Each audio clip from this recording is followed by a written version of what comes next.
This podcast is brought to you by Podcast Nation. I was never really a runner. The way I see running is a gift, especially when you have stage 4 cancer. I'm Anne. I'm running the Boston Marathon, presented by Bank of America. I run for Dana-Farber Cancer Institute to give people like me a chance to thrive in life, even with cancer. Join Bank of America in helping Anne's cause. Give if you can at BofA.com/supportAnne. What would you like the power to do? References to charitable organizations is not an endorsement by Bank of America Corporation. Copyright 2025. This episode is brought to you by Shopify. Forget the frustration of picking commerce platforms when you switch your business to Shopify, the global commerce platform that supercharges your selling wherever you sell. With Shopify, you'll harness the same intuitive features, trusted apps, and powerful analytics used by the world's leading brands. Sign up today for your $1 per month trial period at shopify.com/tech, all lowercase. That's shopify.com/tech.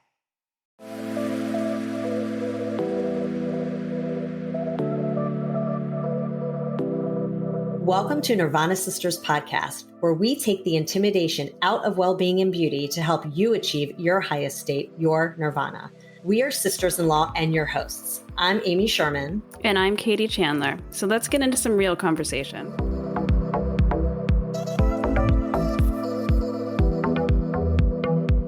Welcome back to the show, Nirvana Sisters family. We have an exciting guest back with us. She was a huge hit when she was here the first time. It is parent coach Erika Brunwasser, my friend, my parent coach, the best parent coach around. For those of you that don't remember, or maybe didn't hear her first episode, Erika Brunwasser is a parent coach and educator in Westport, Connecticut. Erika guides parents and helps them to overcome challenges and thrive in parenting and family life. She works with clients to become more connected and confident in order to help them and their children enjoy life and function better. And I can speak to that because she helped me do exactly that. Prior to becoming a parent coach, Erika was a New York City school guidance counselor for thousands of families. She was a school counselor at Wagner Middle School and Power Charter School and Hunter College High School. She has helped many Fairfield County adolescents and families in various settings. Work includes leading girls empowerment groups for the New Canaan, Connecticut-based nonprofit organization Live Girl, and running the Jewish Teen Action Committee for the UJA-JCC in Greenwich, Connecticut. She has a master's degree in education and school counseling from Fordham University. Let's just put it this way. She's beyond qualified. Bachelor's degree in psychology from the Ohio State University. And Erika is very passionate about helping families achieve a strong connection to their children to live their best possible lives. So we have her back. We're going to get into some of these great questions about what we can do for our children, what we can do as parents to improve our lives all around. Well-being, right? It's all about the well-being. Yay. And I will say, welcome back, Erika. Your 2 episodes, part 1 and 2, have been very, very popular with our community. They've gotten like one of the highest downloads we've had. So we're so grateful to have you back. And just for our audience, the last time Erika was on, it was March of 22. We did a part 1 and a part 2. So make sure to check that out because it's a lot of great information in there. So welcome back to the show, Erika. Thank you so much, guys. I'm so excited. I had the best time with you last year when I came, and I love talking to you guys and listening to you, and so excited to be here. Yeah, it's been almost a year. I was thinking about that. It's crazy. I know, it's crazy. Time goes by so fast. Well, should we kick it off with our Nirvana of the week? Amy, do you want to go first? Sure. Yeah. So I would say my Nirvana this week was I went to dinner last night with my dad. We did a little one-on-one dinner, which was fun and cute because he's always saying he never sees me enough, even though he like literally lives in my neighborhood and practically next door to me. My parents do, which is amazing. I'm really busy, so I don't get to spend as much time as we would like. So anyway, we did a little one-on-one daddy-daughter dinner, which was nice, and just caught up and spent some quality time together. So that was my Nirvana this week. What about you, Katie? That's really sweet. And I'm going to see your dad soon. Your parents are on their way here for the weekend. Yes. I think my Nirvana this week has been my other job. My other work is ramping up and I'm working a lot and I'm loving it so much. It's so funny how much I used to take it for granted 10 years ago before I was a mom, before like the whole thing, when I used to do it, I don't know, maybe I was burnt out. You appreciate it more now, probably. So much more. And I have so much fun with my clients and it's just great. I love it. So it's definitely a Nirvana for me. What about you, Erika? isn't that amazing how work becomes a break sometimes when you're a parent? Yeah, it's so true. It's really. So mine is actually more like a Nirvana of the month.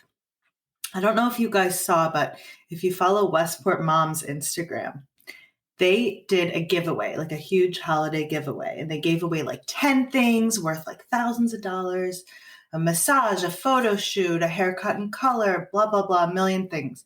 A diamond and sapphire ring. Wow. I won it. You did? What? So I'm about to like collect my winnings. Nice. And I'm so excited. And like, That is so cool. like, I'm literally going to go get my massage and go pamper myself and have a family photo shoot on the beach, all for free. Because the whole package you won the whole thing? That's amazing. How did you enter it? So, you know, on Instagram, when they'll be like, follow this person and tag a friend and you're entered in our giveaway. So I did that. And a friend screenshotted it, sent it to me and said, you won. And I said, what did I win? She said, everything. Oh my gosh. So that's like total Nirvana. That's really amazing. Excited. Oh my God, that's so cool. Congrats. I know. Like who wins anything? I know, right? I know. That's amazing. I love it. Great. All right. Well, good for you. I'm jealous. Good for you. Yeah. All right. Well, let's kick it off. So Erika has so much great content and she gives the most phenomenal advice. And you absolutely have to listen to her first episodes 1 and 2 with us because we get into a lot. I think this time around, we are just going to kind of dial into more like the wellness for you as a parent and how to keep the balance between you and your child. And you know, there'll be some other little tips in there. But to start out, this is one that I know I'm guilty of. I think probably every parent in the world is, at least the moms. Who knows what the dads are thinking. But nothing. I just kidding. So we all compare ourselves to other parents all the time. It's social media, right? We see these like super moms doing all these amazing things, and it's really hard to not compare. So tell us about that. What are you seeing with your clients in that respect? How are you dealing with that as a parent yourself? And what can we do to keep that, you know, from happening all the time? Comparison is the thief of joy. Yes, it really is. Yes. So it's actually interesting because I just read a book recently where the author talked a lot about this, and it's called You Are Not a Shitty Parent. It's by an author named Carla Naumburg. And I moderated like a book talk with her through the Jewish Federation of Greater Fairfield County. So I got to meet her and we discussed this at length. Nice. And she was saying that, you know, in our culture, social media has played such a big role in this, and it's trickling down to the adolescents and to the even like the early teens, late childhood. And I think that what's happening is, you know, we really are comparing ourselves so much, and the bar has changed for like what we're striving for in our society.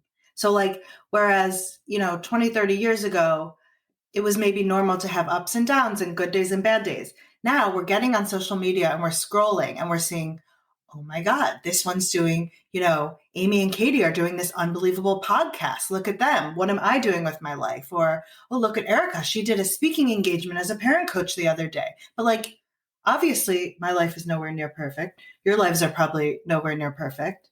But because of the frequency with which we're looking at other people, I mean, you know how many times a day we're checking our phones? I know. It's crazy. So and it's changing, I think, the bar for what we're striving for. And it used to be that, you know, maybe you'd pick up a fashion magazine and especially when we talk about girls and body image and, you know, adolescence, maybe you'd strive to look like the girl in the magazine, but then you'd put it down and you'd get a break and you'd feel present. But it's just constant. Mm-hmm. And I think that we really need to be mindful of our social media usage, how we're modeling it for our kids, making an intention to say, I'm going to put it down between the hours of, you know, 7 and 9 or whatever it is. And we really need to kind of remove ourselves. And I think we need to take a little bit more control back. Like we've given so much control to these devices that we just can't live without. And I think it plays a huge part in, at the end of the day, like really it's impacting our self-esteem and making us feel less than, when that's not the case, because everyone's life is up and down and in the middle. But people are only showing the best parts of themselves. Right. And that's what is so easy to forget when we see these influencers on social media, especially the parenting ones that are posting like every single day they've got this new great craft that they're doing with their kid or how they've organized the playroom and done all of these amazing things. We really do have to remind ourselves that that is just a small glimpse into their everyday life. They're also dealing in the weeds and dealing with all of the crap just the same as the rest of us are. So it's kind of a matter of, like you said, removing yourself and then also removing the devices rather, and then like having some self-compassion, right? I mean, I literally very recently Googled, is it okay to yell at my kids? So, I mean, you know. I would say too, I also think social media is changing, or at least what I'm seeing. And like with my other job and the way that people are approaching social, I think that people are starting to be more real and to actually talk about real things, especially on TikTok. And so I'm really happy to see that people are actually like, filter off literally and figuratively, right? And talking about real issues and connecting with people more and more. So hopefully the trend will continue in that way. I think kind of gone are the days of these like, I think people I would hope people for the most part with all these people that are thinking like everyone's lives are perfect can kind of look at it and roll their eyes and be like, okay, because it's not what's that phrase? Like what you see is not always what it is, right? To your point, that's 2 minutes of their day and what else is happening. Like, so I think I try to take all of that stuff with a grain of salt. And like, I just think you also have to have a really good like compass to be able to brush it off, which not everybody can. I mean, I know people who have just gone off social media because I think it's just really hard for them to look to see what other people are doing. It's just hard for them to like not compare themselves or feel insecure. And like, I think if you're that kind of person, I think it is healthy to go off.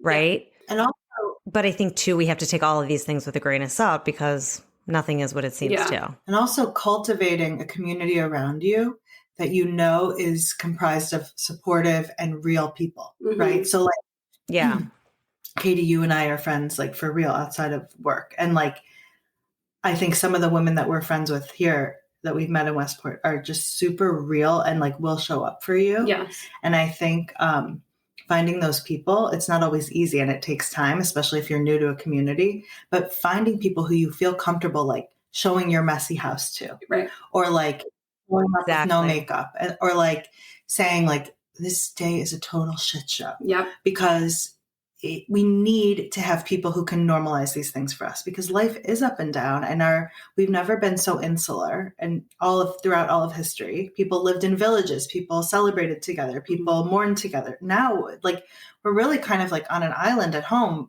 A lot of people are working from home or just kind of turning on the TV to keep our kids busy. And it's not something we should feel guilty about. But I do think to create intentional times to surround yourself in person with others who are real, with others who are also going through hard things, who feel comfortable sharing, and normalizing the negative as well as the positive. I think that that's a huge piece of that. 100%. Yeah, I totally agree. And I would say too, I feel like the older you get, you want to surround yourself with the people that you can be the most real with. To your point, like wear no makeup with, complain, talk about the good, the bad, have your house messy, like who cares? And those are the people that you're going to end up, or at least that I end up gravitating to because like, who has time to deal with the other nonsense? And also parenting can be really isolating. I think sometimes especially in like the early years when you have babies, when the kids are really little, you can just be so entrenched that it's hard to kind of see outside of what's going on in your four walls. It's so true. Yeah. So it's really consuming. It's all consuming. It's all consuming. It really is. So that's all great advice.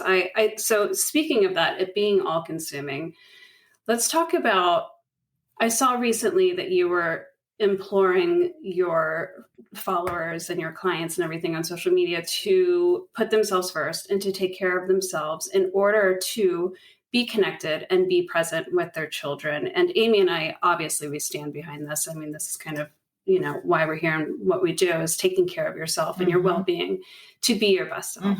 So let's talk more about that. Why do you feel that's so important? So when I started this business was about a year ago.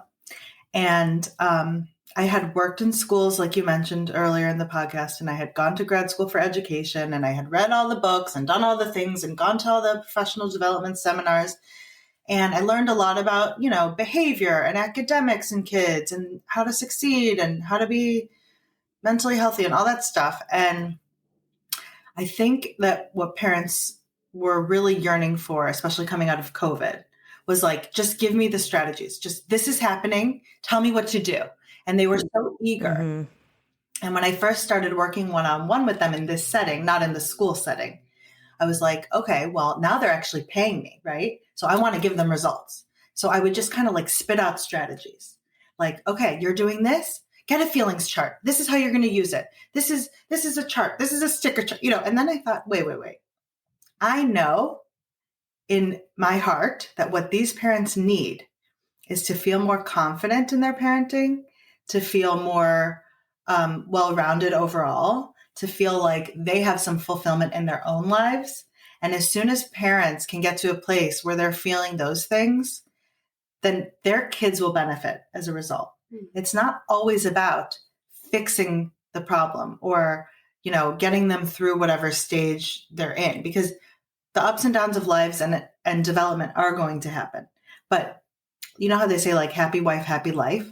Well, like I think like a mom who is content and a mom who feels fulfilled is going to have a family who feels more content. And so what I started doing with my clients is really taking a look at their lives. We did this together, looking at the different areas of their lives. How are you feeling in love and romance? How are you feeling in work? What do you want to achieve in work? It's really setting concrete goals. How are you feeling in communicating with your kids? How are you feeling with your home? And are you overwhelmed? And do you maybe need to move some finances around to get someone in to help you, in some way? Like taking the pressure off, setting concrete goals, and allowing parents to feel like, actually, you know what? I'm important and I'm going to put my needs first. That has such a tremendous impact on the well-being of the whole family. And the kids end up being happier and healthier that way when the parents happier. Yeah, they benefit from it tremendously.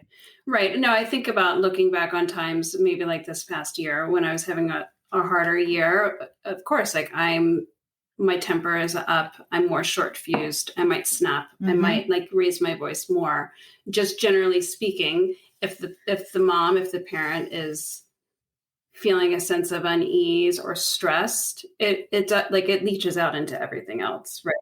Your kids feel it. I mean, like the temperature of the room changes if you're in a certain mood. Like everyone can feel that energy. And I also think it's really important, like we were saying with comparison, like to normalize the good and the bad and everything in between. Right. I think when it comes to, and not to knock the name of your podcast, which is an amazing name, but I don't know that going for pure nirvana every day is actually our goal. Right. You know what I mean? Right. 100%. Like maybe we're going for like mediocrity in our lives. Like maybe we're like, which is your nirvana. And that's, maybe the bad days are just something that come and we just kind of ride the wave and maybe being more accepting and more having the expectation that these are going to come and we're going to get through them is healthier for us and for our kids. Yeah. And that when challenges come up with our kids, it's not a catastrophe. It's actually just life.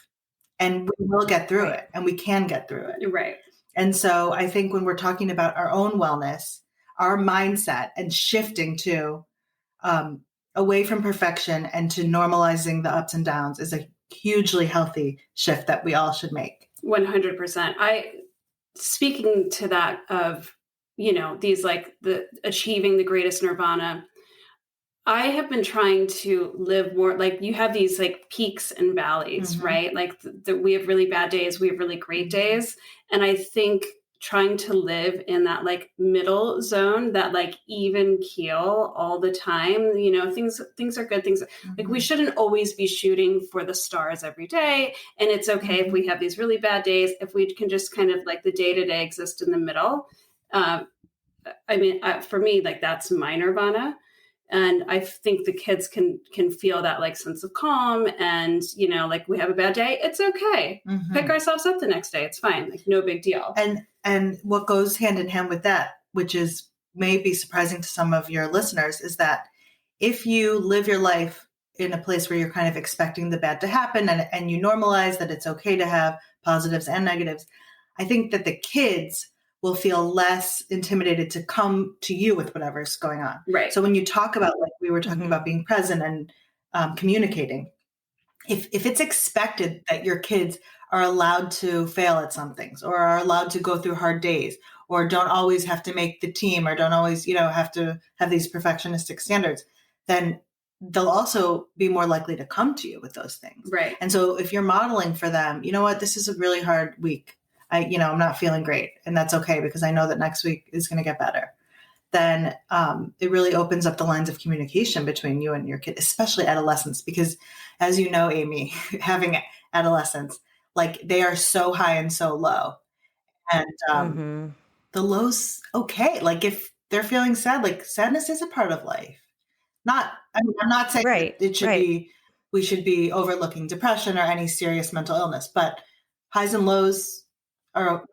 Right. If they're moody one day, all right, whatever. And tomorrow they'll be in a different mood. It's just like us, right? Some days are good and some days are bad. And also just going back to like the putting yourself first piece, they always say, which I hear all the time, but on an airplane, that comparison of like putting on your face mask before you put on your children's, like take care of yourself first before you can take care of your children, because otherwise you won't be able to take care of your children. So super important. And, I think it's a really good point about the nirvana piece. And just like Katie said, I think, and we always try to preach this too, about whatever nirvana means for you, which could mean it's not a great day, it's not a bad day, it might just be in the middle, or maybe today's bad, but I know tomorrow's going to be good. So like, I think it's about like adjusting that based on the day and trying to find some sort of joy throughout your day. But not every day is going to be great. And I totally agree that it's really helpful to share that with your kids and tell your kids, you're not having a great day or something like that, because they're obviously very influenced by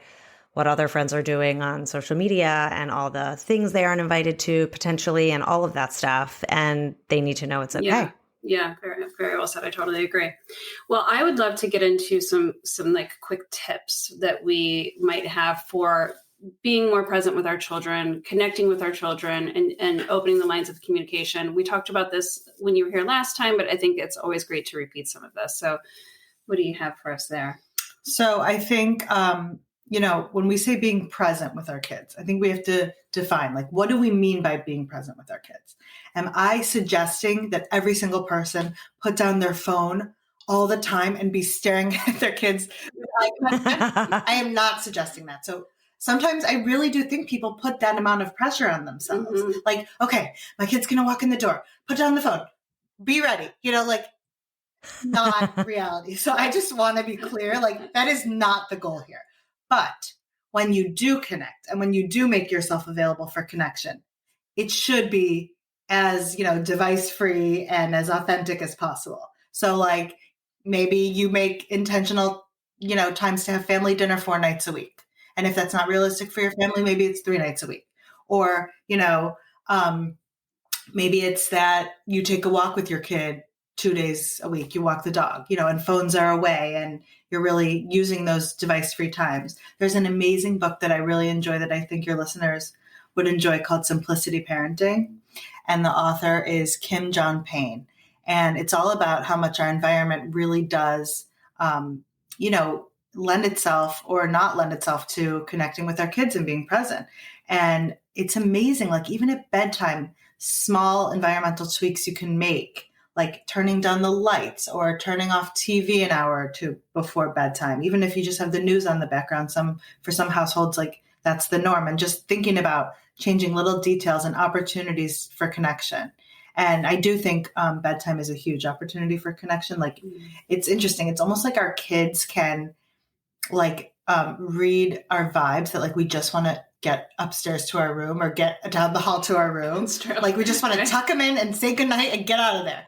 And then they start like opening up with everything that happened that day, So like, I think bedtime, if you can try to do bedtime and have a little routine for connection as often as possible. So question on bedtime, because I think when my kids were little, that was easier to do. And like I could get little nuggets here and there. But now my kids are older, 13 and almost 16. And like they go to bed later than me. I'm like exhausted at night. My little one will sometimes be like, can you rub my back? But it's like 10:30. And I'm like, oh, I'm so tired. I can't. And I feel bad. But like for teenagers, I feel like it's really hard to connect at night because they're already like, they're up late. They're doing their thing. Like, I don't know. So what are you seeing with like older kids and that connection at nighttime? Is it more during dinner? Yeah, I would say don't force it, but like maybe it's something like you just leave your door open until and then they may just kind of come and want to tell you something, or something really simple like that. Or maybe it's you peek in before you go up and say like, hey, maybe you start a new little ritual with them. Like, hey, I just want you to know I'm going to bed, but like I thought we could maybe try this thing where we do like highs and lows of our day. Like, you could even suggest it at a time that's not bedtime, and try to kind of incorporate it into the bedtime. But I think, it's a hard balance with adolescents because you don't want to push them because then you end up pushing them away. And it's okay that they sometimes leave for a bit and then come back to you. You just make yourself available. Yeah. And I think there are things you can do as well with all ages, like more kind of practical, concrete strategies like body language. Maybe you're just kind of sitting in the same room doing your own thing, but maybe it's something as simple as just kind of like turning towards them, and then like, you never know what can come from that. Like they may open up and say something, or, I think we talked about this last year when I was on the podcast, but just like noticing kind of really awesome things they do and saying it out loud. Because so often we are so busy and we're going through our days and we're forgetting to say like, that was so awesome what you just did. Thank you. Like catching them in the moment. That works for 3-year-olds. I recently did that the other day with my younger one. And exactly. So that works for 3-year-olds, 13-year-olds. Because he had like a really good reaction to something, which he normally wouldn't. And I was like, oh, I'm so proud of you that you handled it that way. And what was his reaction when you said that? I think he just like smiled and like, felt good. And by the way, just because they don't show you that they feel good from a comment like that doesn't mean they're not feeling good. They are. They're still human beings. They want to connect. They want to feel good. Think about at work. Like if your boss said to you like, wow, you really, I had asked you to work on that and you did, and I'm really noticing a change. Like you'd be like, yeah, I feel good, Totally. And then I think like, I don't know, for connection with teens, like I think parents really often forget, like you have to ask open-ended questions. You can't ask yes or no questions. That will totally shut them down. Did you have a good day? Yeah. That like, think about the difference between saying to someone, did you have a good day versus, oh, I wonder how that test went today. Like it's a totally different, it elicits a totally different response. And people forget that, using just simple statements, open-ended, like, oh, tell me more about that.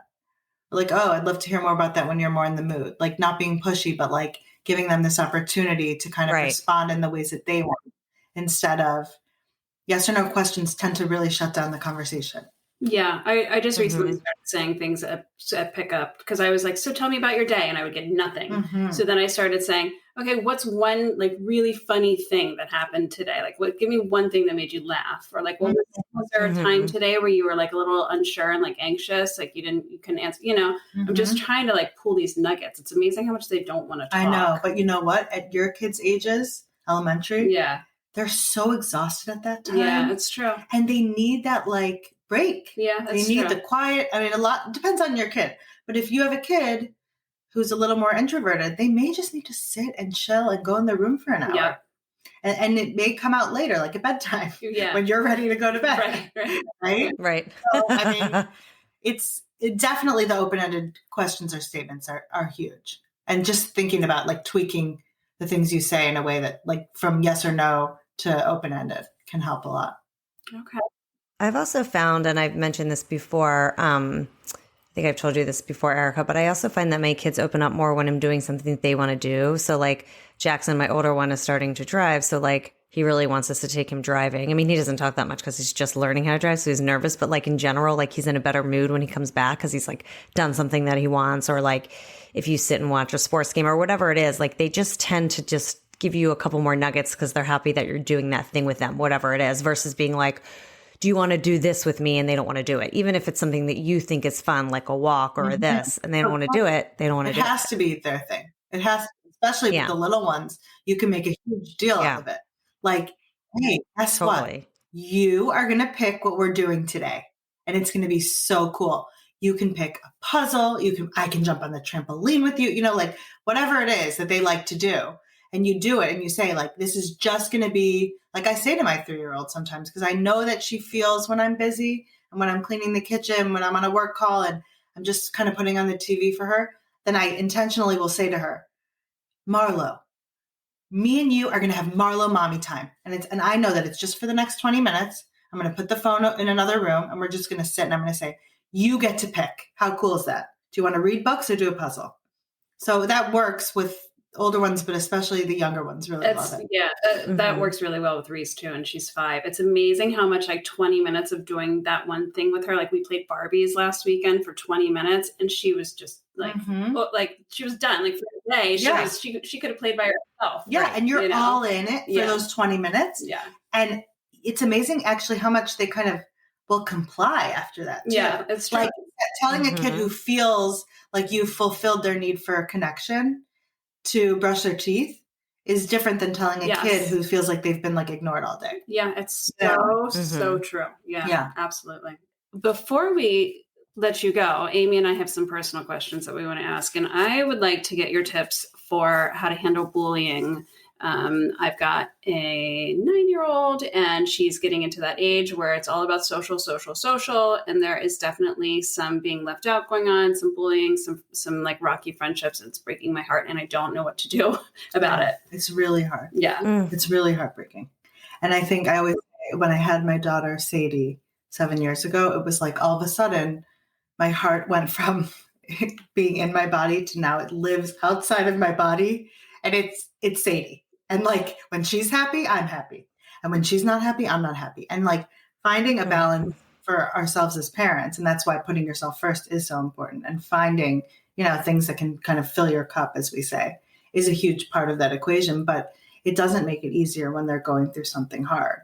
And I think that, when your kid comes to you with something hard and they are actually at a point where they're ready to open up to you about it, you got to thank them. The first thing is thank you. I think we maybe talked about that last time. Thank you for coming to me with that. I appreciate that. And then, when they're coming to you, they want to know that you understand, that you're there for them, that you hear for them. And they want to know that they're not alone, but they are not looking for you to fix it. Okay, that's interesting. So, because that's where I'm getting pushback. I tried to fix it and then she's shut down. And that's the thing. It's like, okay, there's this brilliant psychologist named Richard Schwartz, and his method for therapy is called IFS. I don't know if you guys have heard of it, Internal Family Systems. It's amazing. And I think your listeners would probably really like to know more about that so they can, look it up. But basically, he says that, hard things are going to happen and sad feelings are going to happen, angry feelings are going to happen. But the trauma doesn't come from the hard experience. The trauma comes from feeling alone in that experience. So I just want to say one more time. And I also want to say it's not my idea. It's Richard Schwartz from IFS, but it is brilliant and it helps me in my work very much. So the trauma doesn't come from going through the hard experience. The trauma comes from feeling alone in that experience. And trying to get through it on your own. And so as a parent, when you've provided these opportunities for connection and for communication, and your kid knows, my mom is here for me. She loves me. I can go to her. That is like 50% of the battle with the bullying and with whatever they're going through. So I want you to be confident because I know you as a mom. Yeah, I'm tearing up thinking about it. That you have done. Okay. You have done the work. Okay. I'm here for you. I love you. And you can come to me. The mean girls are going to happen. Yeah. The being left out is going to happen. But the fact that she has a mom that she can go to and tell you what's going on is like such a huge piece of that puzzle. Okay. So I need to stop trying to fix it. I think so, because I think what's important. So do you are you supposed to empathize and just say, so this would be my formula for that. That you say, thank you. I'm here for you. And then you ask an open-ended question. Okay. So can you tell me a little bit more about that? Or, what's going on with that? And then you empathize. And depending on the age of the kid, so like Amy, for you, and also the fact that you have boys, they may not want a really long-winded paragraph of a response. You may just say something like, that sucks. And then they're like, yeah, it does. Your kid and you kind of gauge like what the appropriate response is. And for you, it might be something like, God, it sounds like she's really leaving you out. And then you'll hear, she'll say, yeah, and and then this happened. And then she's like, wow, my mom really, she gets me. She's with me. And to say to her specifically, you know what? I just want you to know you are not alone. And maybe you even want to share something that happened in your childhood. Yeah. Yeah. I haven't done that yet and I need to. And can I tell you something? This really reminds me of something that I went through when I was in 3rd grade. And I remember, and this happened, and she's going to be like, really, Mom? Yeah. And all of a sudden she's validated. And right. I think the problem is, so think about if a kid came to you and said, so-and-so didn't invite me to her birthday party. And now think about if you're the kid and you're telling your mom, and the first thing your mom says is, what? How could she not invite you? You're so amazing. You're so beautiful. I'm calling her mother right now and you're going to be invited. Oh. Imagine how that would shut you down and how embarrassed you would feel and how you wouldn't want to come back to that person. And then imagine a mom who says something like, ugh, that must be so painful. And they're like, yeah. And let me tell you why. And it's like, wow, my mom really gets me. And then if you do really feel the need to fix or to do something action-oriented, you know how to come up with something that's appropriate for your family and your kids. So maybe it's, hey, you know what? Which girls do you really like? Who makes you feel really good? Let's invite a couple girls over this weekend. Yeah. Let's plan a really fun activity with them. And I think that having that shift from in your own mind, and this is really what I do with my clients, and you know this, is that, oh, my kid cannot go through this. She's not going to be okay, to normalizing it and saying, this is part of childhood. This is part of development. This is part of growing up. I am her calm, confident, strong leader, and I will help her get through this, and she will be okay. Yeah, so it's being the support system, which is what we are as parents, is what we're here for. And you don't want a kid. Think about the people that you really like, who are interesting and fun and dynamic and funny and cool. Have they been through things in their lives? Yeah, of course. Of course. Yeah. Do you want a kid who's never been through anything? Right. That person is not someone I want to hang out with. Right. Okay. Yeah, that's excellent advice, as usual. Excellent. All right. Thank you. I know. I'm like salivating. It's such good. It's like so by good. The way, that is so not what I do. Like, I am so anxious and wrapped up in my kids' feelings. So when we're talking about perfection and comparison, like we were in the beginning of this conversation, like, I do not always do this, guys. I'm striving to do this. Right. But I don't. And so take the advice with a grain of salt, do with it as much as you can, and know that even if take you're the not pieces doing that you remember. Yeah. Your kid will be okay. Yeah. Yeah. It's very true. All right. Yeah. Okay. So my question, and this isn't really as deep, it's just more of just something I noticed that happens all the time, but it happened last night. And I was like, I'm going to ask Erika about this. And I've probably mentioned it before, but my little one is extremely sensitive, like overly sensitive and overly reactive to many things. And in fact, I want him to go see someone just because I think he's just doesn't handle his emotions well. And so this is a good example. Last night, I was already in bed, but I hear him downstairs watching the Celtics game with my husband. Something happened and they didn't win, and someone made some stupid move, whatever. And I hear him like bang the sofa, and he's like screams. He's so upset and like comes running upstairs, like not hysterical crying, but like crying, like something happened to him. It wasn't just like, oh, they didn't play well in the game, whatever. He's like crying. Like, I mean, he's 13 years old and he's crying about his team losing the game. So it's a little bit overly sensitive. And he's like that with a lot of things. Like he gets, this isn't the right word, but like flies off the handle really quickly for things that are not big deals. So it's like, Yes, I wanted to get him someone to talk to so he can have like strategies. Like, I don't know. It's not like anger management. I don't know what it is, but like he needs strategies to like not do that. He's, sometimes he's really good and sometimes, but anyway, I just want to get your thoughts on it. You want him to have healthy coping skills. Yes. So first of all, I want to remind you that when you're between the ages of like 12 and 15, there is so much going on chemically for them.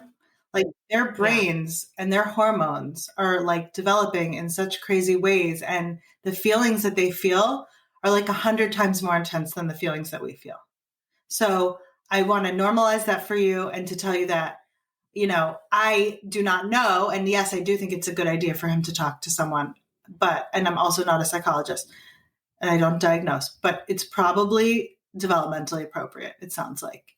And I also think that it's also hard. And so, yes, it's normal and it's proactive to want to get him some coping skills. And so, what does he love to do? Does he exercise? Does he play sports? Does he love music? Plays sports, loves music. Yep. Like I know some kids, they'll make like a playlist for when they're feeling a certain way. Like maybe he wants to do something like that, or maybe like, I don't know if he's the kind of kid who can transition well from like screen time, but like maybe he does need like 20 minutes of just playing a video game with a friend to kind of wind down. Yeah. I think too, it's late. Like he's watching these games, it's late and he's tired probably from the day. So I would imagine just like it would be for me, your emotions are higher because you're tired and you're just like, you lash out or whatever. And the physiological needs are really a huge part of our emotions, as we know, like making sure that he is getting more sleep, maybe trying to tweak bedtime. I do not think phones should be in the room at night. I know. And I'm so guilty of it. It's so bad. It's very hard to control when the kids get older. It's hard, but I was validated I went to see this woman, this psychologist and parenting expert, Lisa D'Amour. I saw her speak. She also has a podcast. And I saw her speak last night at Greens Farms Academy here in Westport. And she spoke to an audience of hundreds of parents, of middle school and high school parents. And she's been practicing for like more than 20 years. And she said, phones should never be in the bedroom. Yeah, I got to rein it back in for him. Just tell him to put his phone downstairs at 9:00 or whatever the time is. And I think it's easy, not touch it. Yeah, and it's easy for parents to say, well, it's an outlet for them and they communicate with their friends and, we make excuses. But when it comes down to it, if that's going to affect physiologically what he's feeling, and then in turn that affects everything, eating, emotions, academic achievement, really sleep affects everything. And if the phone's going to be the key to getting more sleep, I think that's a big piece of that puzzle. Yeah. And I think too, just like the wind down factor, like even if he is watching the game, it's very like adrenaline. So like that's enough adrenaline. You don't need the phone to like texting with your friends, talking about the game. So it's just like another stimuli. So it's a really good reminder. Like I got to have him put it down in the kitchen because we've just gotten a little bit more relaxed with it with him. And like, it's in his room and, I know he looks at it before he goes to bed or like he watches. Sometimes he's like watching a movie and he falls asleep, but still that's not good. So I need to bring that in. The older one, forget it. It's a lost cause. Like I can't take it out of his room. It's like you still have time with the younger one. But he's still have an opportunity. Yeah. And you know what? I feel like he's actually